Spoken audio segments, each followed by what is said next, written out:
Hello and welcome to the Slippery Gypsy RV. Attention!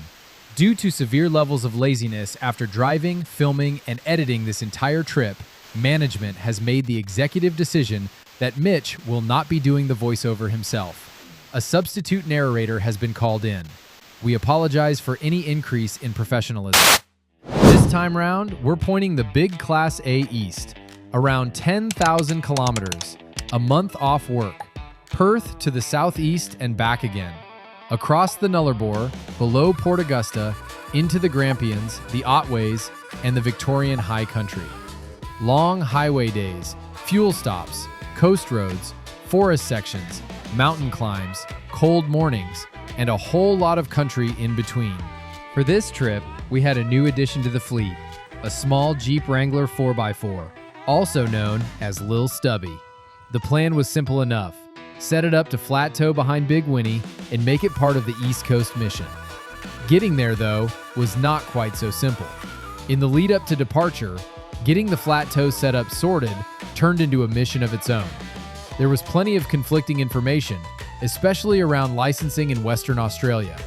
Mitch was told the American Roadmaster setup he wanted, and the one that actually suited the Jeep, would never get approved here, and there was no way it would all come together in the 4 weeks before departure. That was the advice. Mitch ignored it. Instead, he backed what he had learned for himself, ordered the full Roadmaster gear out of the States, and made sure every part was exactly right first go. Because with the clock ticking, there was no time for wrong parts, no time for delays, and definitely no time for sending things back. When it finally arrived, everything bolted together beautifully. The setup worked with the ARB bull bar exactly as planned. The wiring all came together cleanly, and after a short test tow around the block, Lil Stubby was officially in business. Then came the licensing, and in one of those rare moments where everything actually goes the way it should, the whole setup passed without a hitch, which was especially satisfying considering Mitch had already been told it could not be done.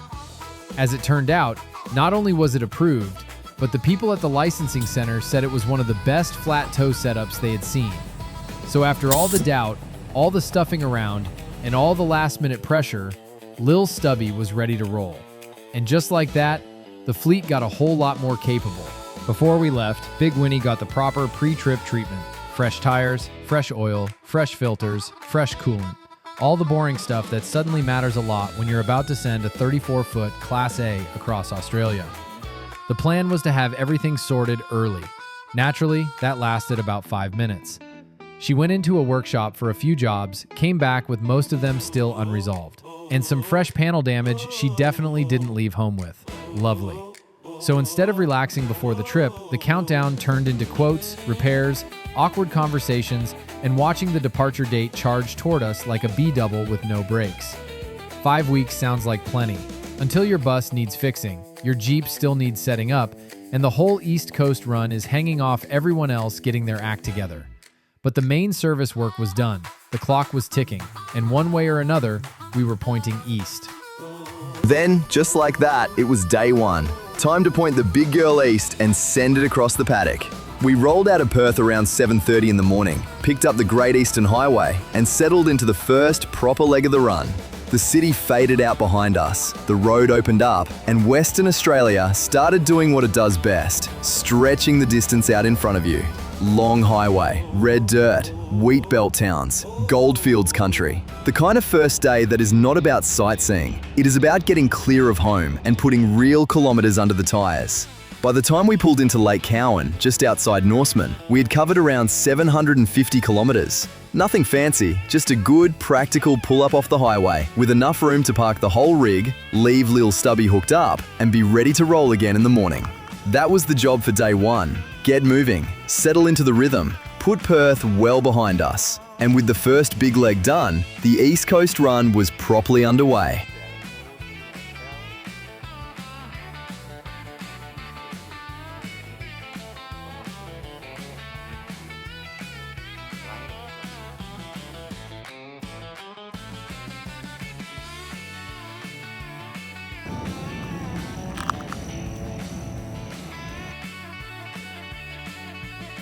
Day 2 was another long-haul day. This was the start of proper Nullarbor country. Long roads, big sky, and not much in between except fuel stops, leg stretches, and the odd roadside landmark. We pulled in where we could, grabbed a drink, had a look at the Baladonia Skylab debris, then kept pushing east through Mundrabilla, Eucla, and across the Western Australian border.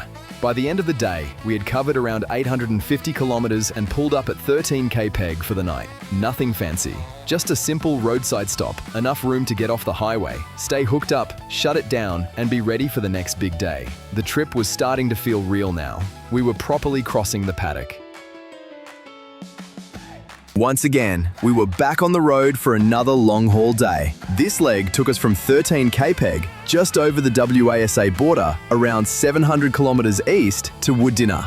The night before, the overcast weather and a few too many appliances left running had taken a decent bite out of the house batteries, so a powered side at the end of the day was sounding pretty bloody good. There is not a heap to stop for through this stretch, but we did call into the Nullarbor Roadhouse, mainly because you cannot take a Winnebago Nullarbor across the Nullarbor and not put her back in her natural habitat. That would be rude. Dingoes were wandering around like they owned the joint, Big Whinnie looked right at home, and before long, we were back on the highway. Another 700 kilometres down, another big stretch of country behind us, and Wooddinna's power lead was very welcome when we finally pulled in.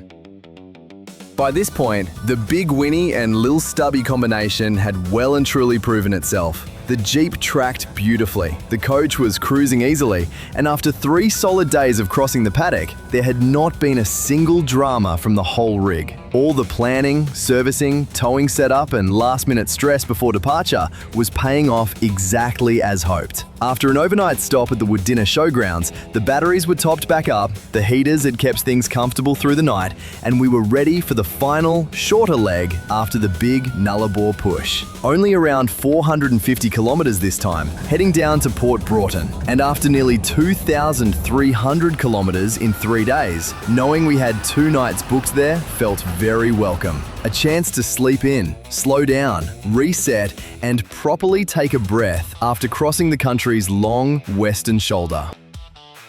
Port Broughton was exactly what we needed after the Nullarbor push. Nothing flashy, nothing overcooked, just a quiet old Gulf town sitting on the eastern side of Spencer Gulf near the top of South Australia's York Peninsula. The town was surveyed in 1871 to serve the surrounding wheat and barley farms, and by 1876 it had a jetty and a small railway line running in from Mundora to move grain down to the port. The empty wagons were hauled uphill by horses, then sent back down toward the water by gravity, with one bloke riding the brakes and hoping for the best, which feels wonderfully South Australian. These days, Port Broughton is a laid-back fishing and holiday town. Boats, blue swimmer crabs, calm water, old shacks, and the kind of pace that tells you nobody is in a hurry unless the tide is right. We stayed 2 nights, slowed the whole trip down, had a proper rest after crossing the paddock, and used Lil Stubby to poke around town and have a look at the coastline. It was not the big ticket stop of the trip, it was the reset stop, and after 3 long-haul days, that suited us perfectly.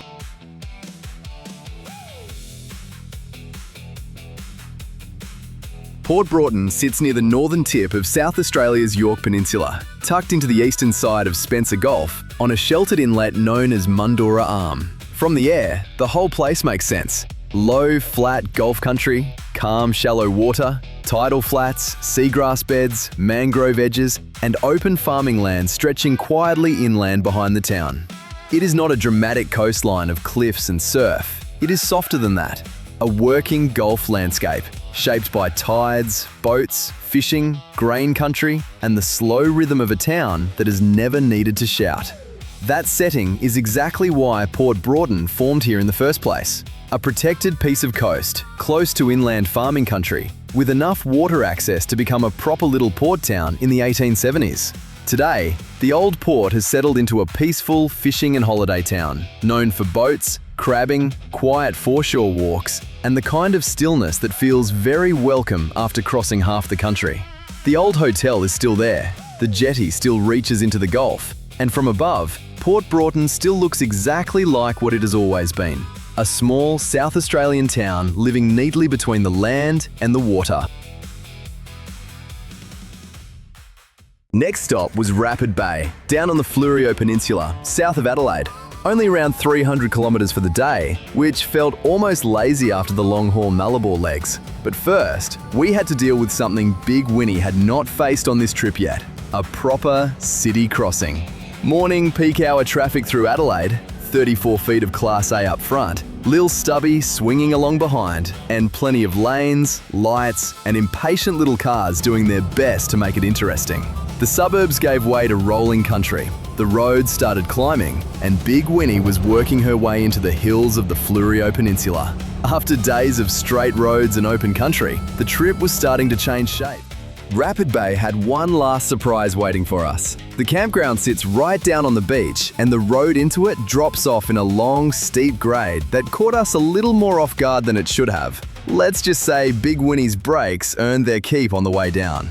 Nothing dramatic, nothing out of control, but enough to remind us very clearly that a rig this heavy needs the hills treated with respect before they arrive, not halfway through them. From there on, the rule was simple: read the road earlier. Get the speed settled before the descent. Drop her into a lower gear, let the engine brake do the holding, and keep the service brakes for trimming speed instead of carrying the whole job. We already knew the theory, but that run into Rapid Bay turned it into a proper lesson. Big rigs reward smooth planning, and they have a very direct way of pointing out when you could have planned a little sooner. Rapid Bay sits tucked into the western side of the Fleurieu Peninsula, about 100 kilometres south of Adelaide, where steep cliffs drop into the clear water of Gulf St Vincent. It feels hidden away from the rest of the world. A narrow beach, a little coastal settlement, and a campground that is really just a broad, unpowered stretch of ground right beside the sand. At one end of the bay, caves cut into the cliffs. Out in the water, the jetties tell the other half of the story. The old loading jetty from Rapid Bay's limestone quarrying days, and the newer public jetty that still draws fishers, divers, and snorkelers today.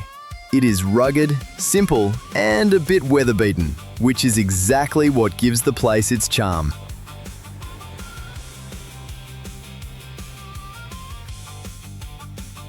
At the far end of the beach, the cliffs open up into one of Rapid Bay's coastal caves. It is a small feature in the landscape, but the place carries a much older story.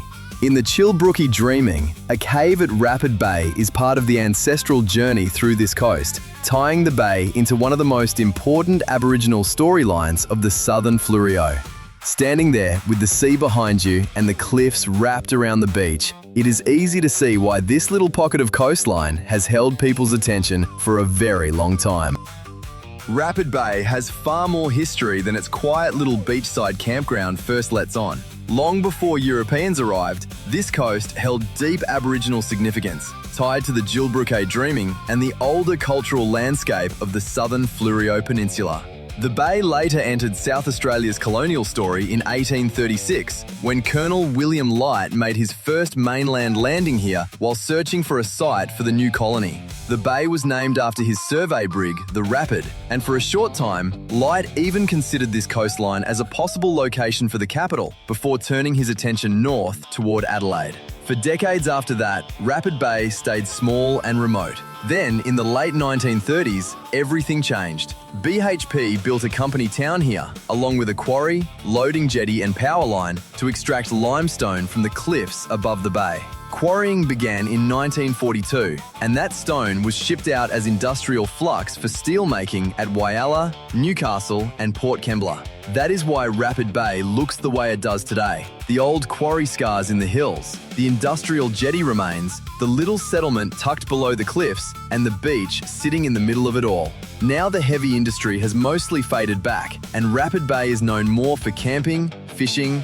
diving, snorkeling, sea cliffs, caves, and its famous jetties than for limestone ships. But the history is still sitting there in plain sight. A sacred coastline, a colonial landing place, a company mining town, and today, one of the Fleurieu Peninsula's most distinctive little coastal hideaways. We spent 2 nights at Rapid Bay, which gave us a proper chance to unhitch Lil Stubby and explore the southern end of the Fleurieu Peninsula. From there, we ran down around Cape Jarvis, right at the bottom tip of the peninsula, where the hills roll steeply into the sea and the mainland looks straight across Backstairs Passage toward Kangaroo Island. It is also where the ferry leaves for Peninsula, so the little township feels like the last mainland outpost before the island takes over.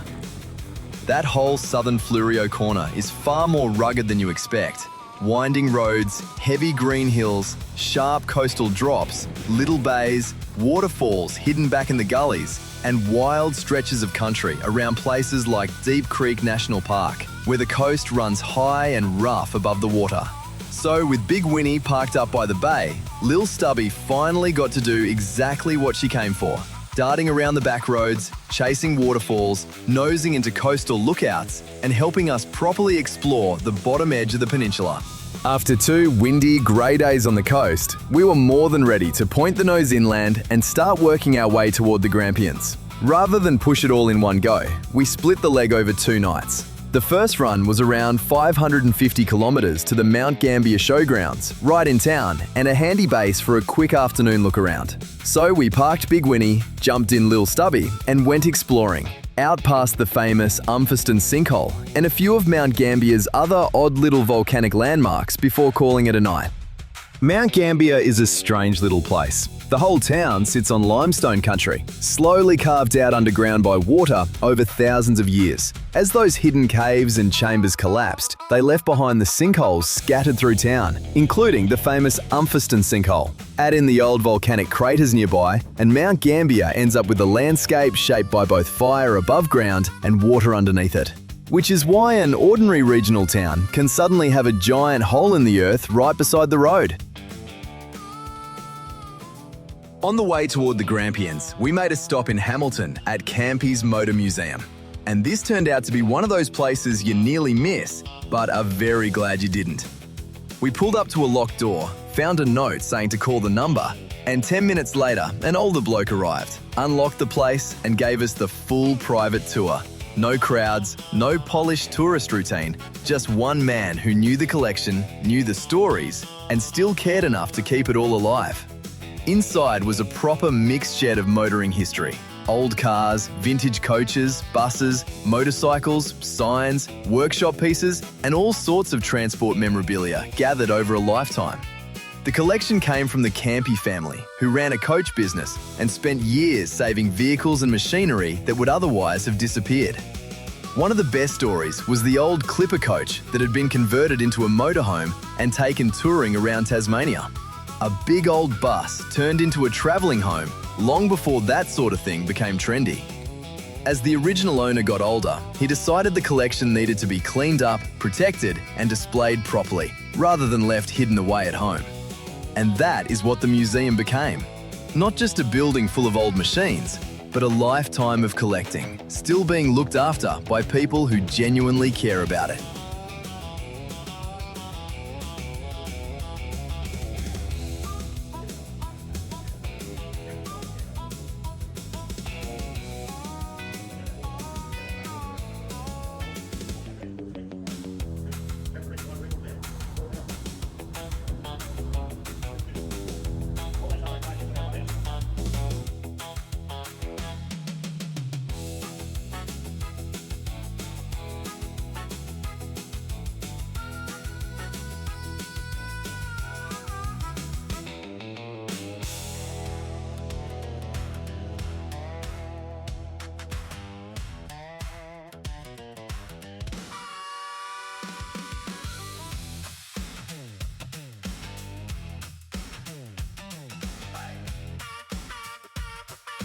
After that, we kept pushing on toward the Grampians, and before long, the horizon started to rise. The hills got bigger, the rock faces sharper, and the whole place began looking like Bluff Knoll had gone away, taken steroids, and come back with an ego. We pulled into Halls Gap Lakeside Tourist Park for 3 nights, ready to use it as a base while Lil Stubby handled the exploring. The site itself was optimistic. Tight enough to make a big Class A earn every inch, and sloped enough that gravity was very much part of the camping experience, which was slightly amusing considering we had been confidently assured, No, it's fine. We've had big buses in before. They had, just apparently not on that particular goat track of a site. Still, Big Whinnie was in, the Jacks did what they could, and with Lil Stubby ready to run around the Grampians, we had 3 days of proper exploring ahead of us. With Big Whinnie parked up in Halls Gap, it was time for Lil Stubby to get to work. And this was the moment the trip changed completely. For days, the country had been wide, flat, and built for covering ground. But out here, everything suddenly stood up. The Grampians, or Garry word, rise hard out of Western Victoria. A long, broken wall of mountains, cliffs, and valleys dropped into the middle of otherwise open farming country. Halls Gap sits right inside it, tucked into the Fyans Valley, with sandstone ranges pressing in from both sides. You do not feel like you are staying near the mountains. You feel like the town has been quietly wedged between them. So, we headed out to explore. Winding roads, rising ridgelines, rock faces appearing through the trees, and that constant feeling that every corner was about to open into something bigger. After crossing half the country to get here, this was the first place that made you slow down and just start looking up. What makes the Grampians so striking is the shape of them. They are not soft rolling hills. They are great bands of ancient sandstone, folded, tilted, and worn down over immense time into long north-south ridges, steep eastern faces, and deep valleys. The rock that forms the ranges was laid down hundreds of millions of years ago, before later uplift and erosion carved it into the hard, jagged country you see now. That is why the scenery feels so layered. One moment you are driving beneath cliffs, the next, the road slips through forested valleys. Then the land opens again and another wall of stone appears in the distance, sitting there like it has been waiting several geological ages to be appreciated properly. The park itself is enormous, around 167,000 hectares, but Halls Gap gives you direct access to some of its most dramatic country. Lookouts, waterfalls, narrow mountain roads, walking trails, and rocky escarpments all branch out from that little valley town. It is the kind of landscape that makes a short afternoon drive feel like an expedition, not because you are traveling far, because the country is doing all the work. But Garry word is not just impressive because it looks good on camera. This is one of the most culturally significant landscapes in southeastern Australia. For the Jadwajali and Jabwarung peoples, these mountains are deeply connected to creation stories, ancestral beings, and an extraordinarily rich Aboriginal cultural record. The national park was placed on Australia's National Heritage List for both its natural beauty and its continuing cultural importance, including one of the richest concentrations of Aboriginal rock art in the region. That history changes how the place feels once you know it. The cliffs are not just cliffs, the caves are not just caves, the valleys are not just scenic gaps between ridges. This is a landscape that has been read, named, travelled, and understood for thousands of years. And as we worked our way through the roads around Halls Gap, that depth was always sitting quietly behind the scenery. Yes, the Grampians are dramatic. Yes, they are beautiful. But more than that, they feel old, properly old. The kind of place that makes you stop chasing the next destination for a while and just be glad you made the effort to get there. Once you're based in Halls Gap, the Grampians open up in every direction. You can run up to Baroka Lookout and look straight down over the valley and town, push onto Reed's Lookout and the balconies, or climb higher toward Mount William de Will, the tallest peak in the park. Then there's the Pinnacle, one of the classic walks above Halls Gap, where the sandstone country turns into ledges, gullies, and big open views. And it's not just lookouts. The Grampians are full of places to stop and explore. Mackenzie Falls, Venus Baths, Lake Belfield, winding mountain roads, wildflower country, Aboriginal cultural sites, and rocky walks that make the whole range feel much bigger once you're inside it. That was the beauty of staying in Halls Gap. Every morning, Lil Stubby could roll out of camp, pick a direction, and within minutes we were climbing into some of the best mountain country in Victoria. On our last day in the Grampians, after a solid run of mountains, rivers and lookouts, we decided to finish with something a little different: Halls Gap Zoo. And honestly, zoos are always a slightly strange one. Part of you feels a bit odd watching wild animals behind fences, but at the same time, there is value in seeing species you would never normally come across in Australia, and in places that help keep rare and vulnerable animals visible, cared for, and breeding. Halls Gap Zoo is a surprisingly big collection for a little mountain town, with everything from native Australian wildlife to exotic species from around the world. So it ended up fitting the Grampians perfectly. A little unexpected, a little unusual, and just one more thing that made Halls Gap feel different from nearly everywhere else on the trip.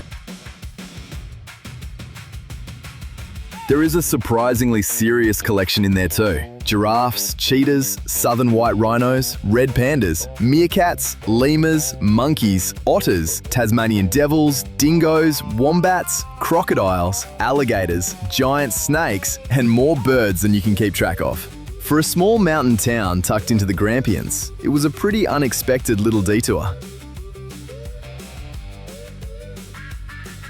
Then, before we knew it, our 3 nights in the Grampians were up, and it was time to start working our way back toward the coast for the Great Ocean Road leg. The run from Halls Gap to Port Campbell was only around 200 kilometres. A nice, easy day after all the bigger driving earlier in the trip, rolling through quiet Victorian farm country before the ocean started pulling us south again. We parked up for the night at the Port Campbell Showgrounds, just as the weather returned to its coastal form, wet, grey, and a little gusty. Still, we jumped in Lil Stubby and had a look around the nearby coastal spots, including the Grotto, before retreating back to Big Whinnie for a warm, quiet night in. Outside, it was about 8 degrees and raining. Inside, the coach was sitting around 25 degrees, dry, still, and deeply smug about the whole situation.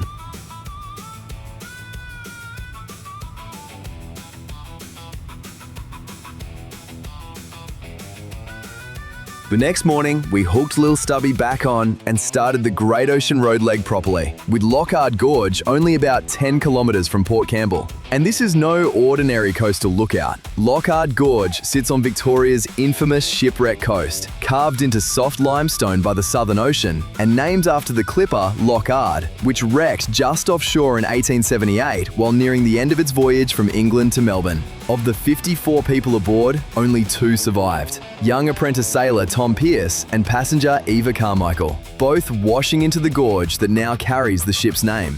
Pearce managed to get ashore first, heard Eva calling from the water, went back in and brought her to safety, then climbed out of the gorge to raise the alarm. The story is part tragedy, part miracle, and standing there between those towering limestone walls, you can understand why this place carries more weight than just a pretty view. So before pushing on toward Apollo Bay, Big Whinnie got her first proper taste of the Great Ocean Road coast. Wild weather, brutal cliffs, shipwreck history, and one of the most famous little coves in Australia. We pushed on just down the road to the 12 Apostles, and the whole mood changed again. Lockhart Gorge had been busy, but this was another level. Helicopters overhead, coach buses lined up, and crowds packed along the boardwalks. And fair enough, the place is spectacular. Those limestone stacks rising out of the Southern Ocean are famous for a reason. But for us, the sheer tourism took a bit of the magic out of it. Beautiful spot, worth seeing, just not the quiet coastal moment we were hoping for. So we kept moving toward Apollo Bay, and almost straight away, the trip shifted again. The road began to twist and climb through lush forest, then break back out beside the ocean. Long, rolling waves on one side, thick green hills and timber on the other. This was the Great Ocean Road we'd been hoping for. Wild coast, winding roads, forest closing in around you, then suddenly opening back up to sea and sky. We pulled into Big 4 Pisces at Apollo Bay, perched above town in a beautifully kept park with views out across the coastline. For Big Whinnie, it was the perfect base camp. Tidy, spacious, easy to settle into, and right in the middle of everything we wanted to explore.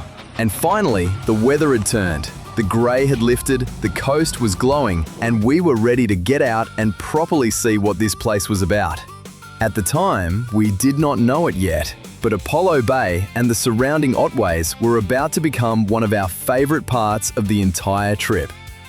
The next morning, we left Big Whinnie settled in at Apollo Bay and sent Lil Stubby inland toward the Otways. And that is one of the great things about Apollo Bay. It is not just a coastal town. It sits right on the doorstep of one of the most beautiful forest regions in the country. Within minutes, the sea disappears behind you, the road starts climbing, and the whole world turns green.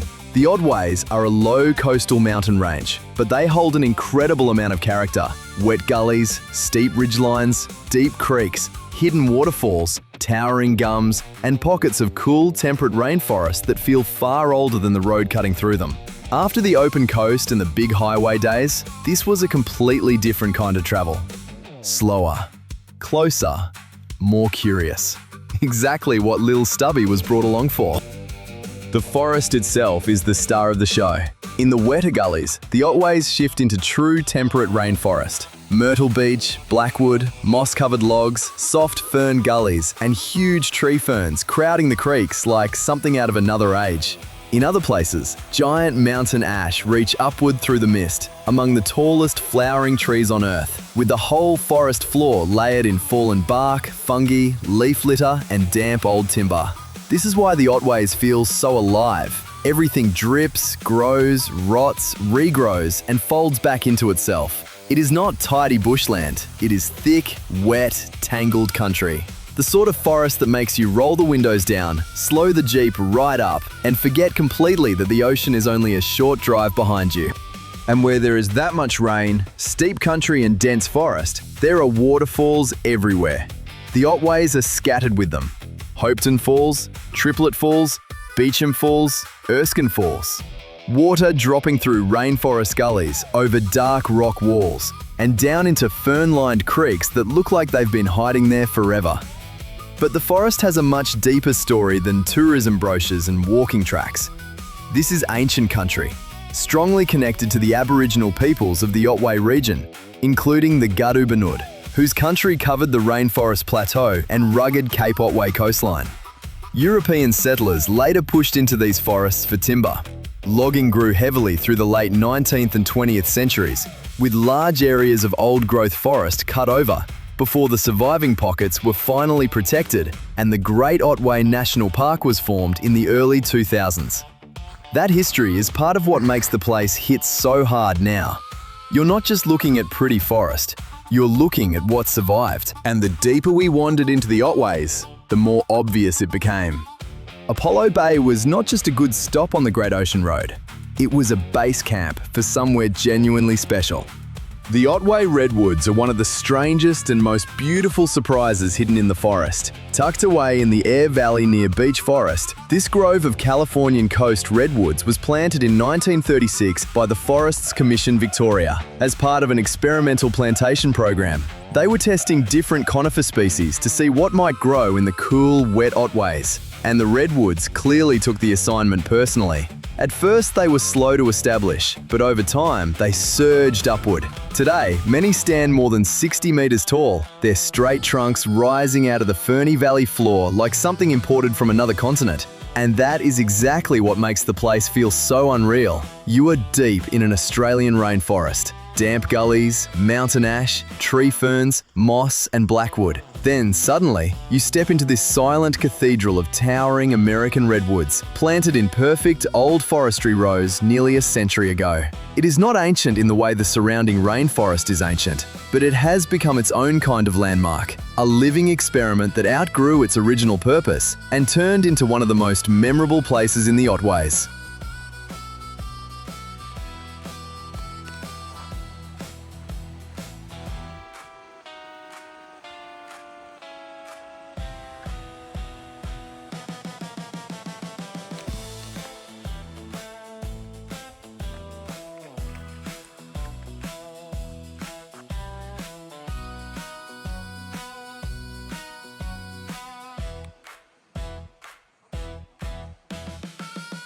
The Otways are full of proper giants. The mountain ash are the big pillars of the forest, tall, straight eucalypts that can grow into some of the highest flowering trees on Earth. They shoot up through the canopy like living towers, giving the whole place that cathedral feeling when you're driving beneath them. Then down below, the gullies fill with massive tree ferns.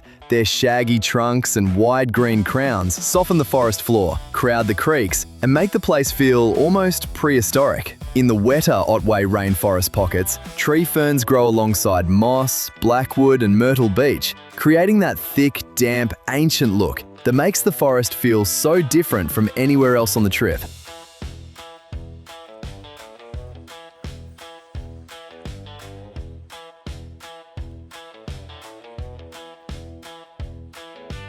The Otways are the kind of place where you could stay a week and still leave things behind. Mates Rest Rainforest Walk, the Californian Redwoods, Hopetown Falls, Beechamp Falls, Triplet Falls, Little Air Falls, Melba Gully, Cape Otway Light Station, Hidden Creeks, Fern Gullies, winding forest roads, and enough damp green magic to make you wonder why anyone ever leaves. It is not one single attraction, it is the whole place. Every road seems to lead to another waterfall, another pocket of rainforest, another view, or another reason to pull over and wander off into the trees. And after a full first day of doing exactly that, Sasha made the very Sasha decision that the next stop needed to be a sauna. So we left the forest for something Mitch had never really tried, and probably would not have booked on his own. But after a day of cold air, wet gullies, and waterfall walks, it turned out to be a pretty bloody good way to finish day one in the Otways.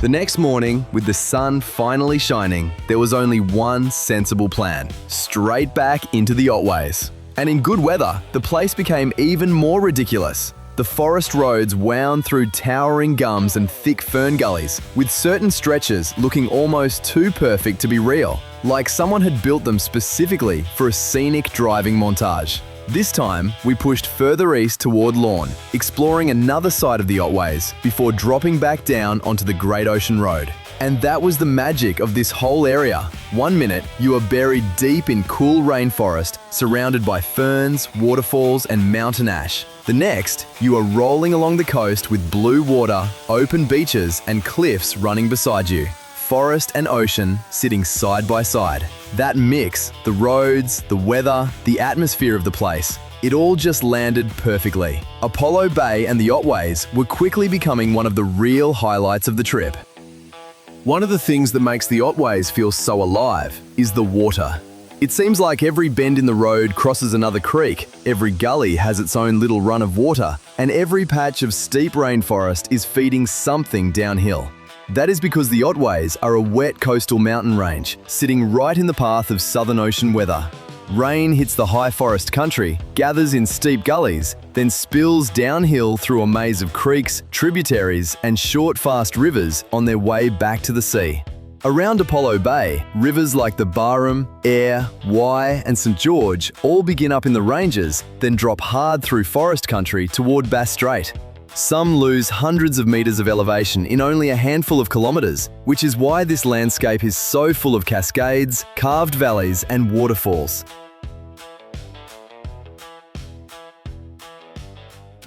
Then, just like that, our 3 nights in Apollo Bay and the Otways were up. We could have stayed there for weeks, but the run had to keep moving. Today's leg would take us east out of Apollo Bay, along the Great Ocean Road toward Lorne, Torquay, and Melbourne, before turning inland again for the Yarra Ranges and Marysville. Only around 300 kilometres on paper, but this was never going to feel like a simple 300-kilometre day. We rolled out of the Big 4 in the morning, pointed Big Whinnie onto the B100, and set off into one of the most famous coastal drives in the world. The Great Ocean Road is not just a pretty bit of bitumen. It was built between 1919 and 1932, largely by returned First World War servicemen, both as a job-creating project and as a memorial to the soldiers who never came home. And the stretch between Lorne and Apollo Bay, the very section we were now driving in reverse, was the final piece completed.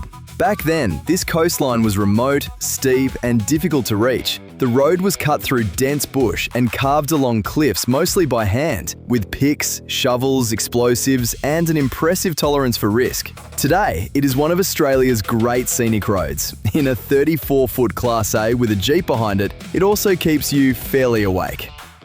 East of Apollo Bay, the road starts showing off. It twists between the Otway Forest and the Southern Ocean, winding through Skeens Creek, Kennet River, Wye River, and on toward Lorne.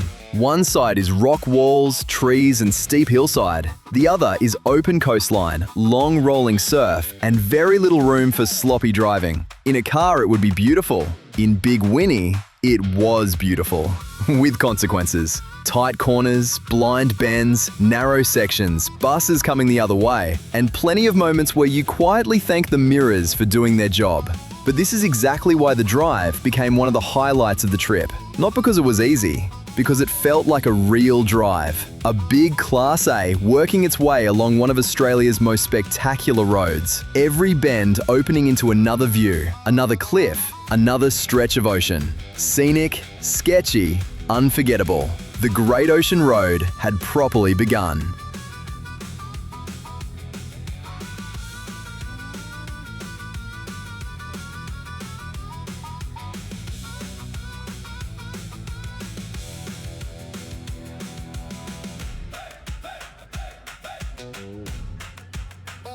We pushed on through Melbourne's highways, then climbed into the Yarra Valley and Yarra Ranges, finishing the day with the famous Black Spur Drive.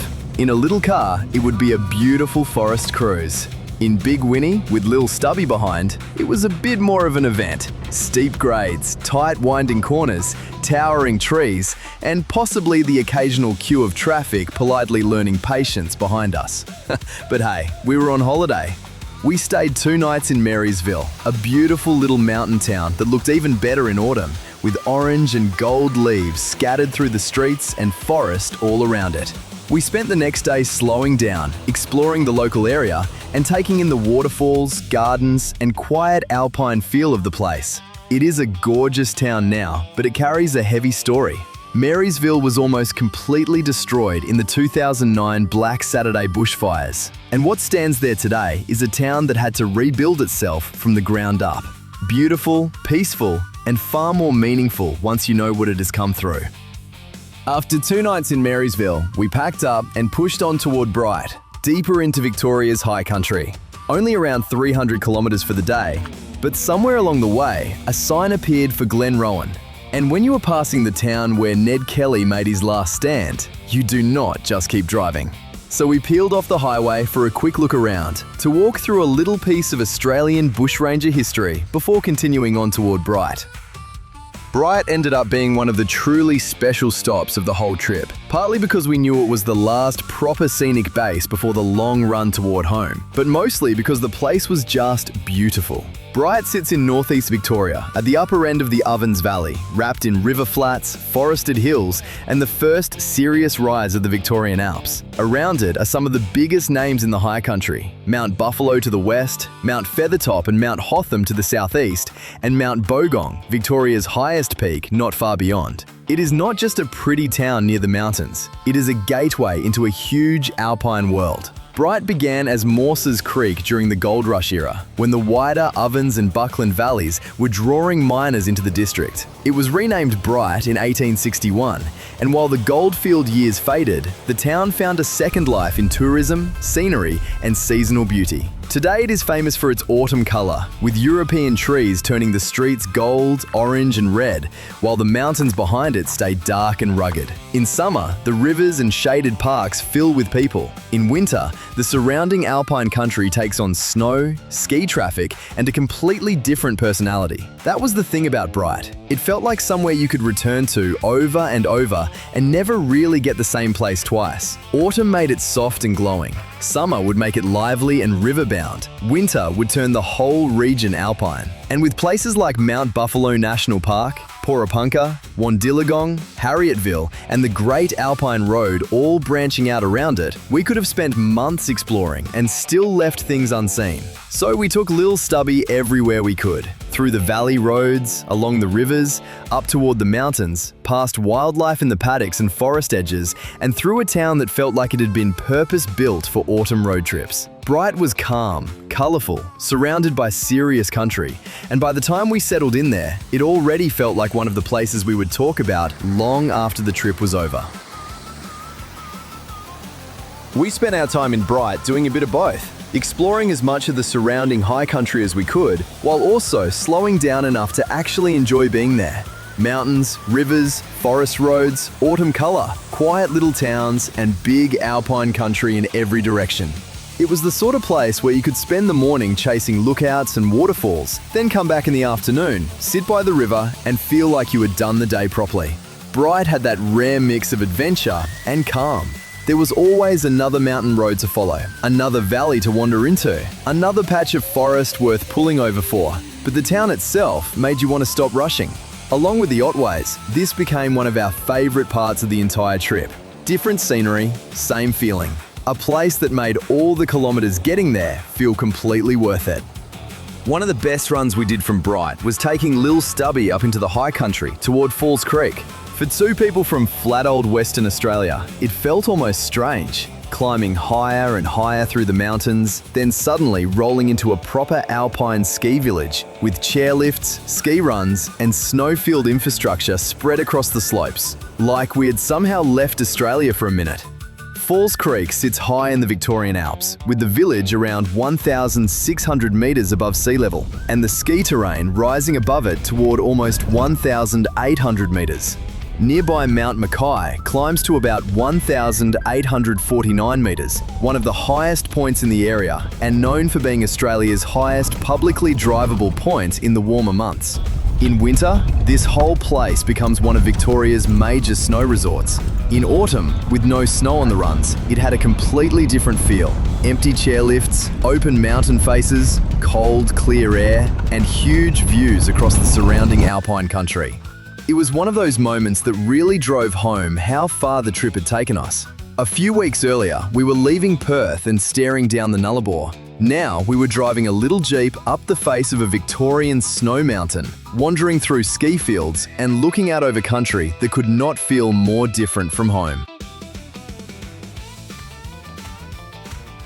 After Bright, it was time for the final stop before turning west for home, Canberra. We only gave it a day, and honestly, city footage was never going to be the star of this film. But Canberra made sense as a practical stop. A proper capital city meant better odds of finding supplies, parts, or help if either rig needed anything before the long haul back across the country. As it turned out, Big Whinnie was happy, Lil Stubby was happy, and there was nothing to fix. So we spent the day doing Canberra properly. The national museums, the memorials, the big civic landmarks, taking in a little of the country's capital before the trip changed direction again. By the next morning, we had seen what we came to see. The city had served its purpose, and we were more than ready to get back out bush, point the big girl west, and start sending her home. And then came the part we had been trying not to think about. The exploring days were over. The slow mornings were over. It was time to turn Big Whinnie west and start sending her back across the paddock. We rolled out of Canberra around 9:30 in the morning and settled straight into the first proper haul of the return run. No sightseeing agenda now. No mountain base camps, just road, distance, and the long push home. By the end of the day, we had covered around 750 kilometres and pulled up in Robinvale, parked beside the Murray River for the night. A peaceful little stop after a big day behind the wheel. Day one of the run home was done. The compass had turned west, and Big Whinnie was back in long-haul mode. The next morning, it was straight back into long-haul mode. We kept pushing west, following the Murray country for a while, before the road opened up again and started pulling us back towards South Australia. Past Port Augusta, back into the dry country, and with the daylight running out, we called it beside the highway just east of Kimber. Nothing fancy, just a quiet roadside pull-up. Big Whinnie shut down for the night, and another serious chunk of the journey home ticked off. Around 700 kilometres for the day.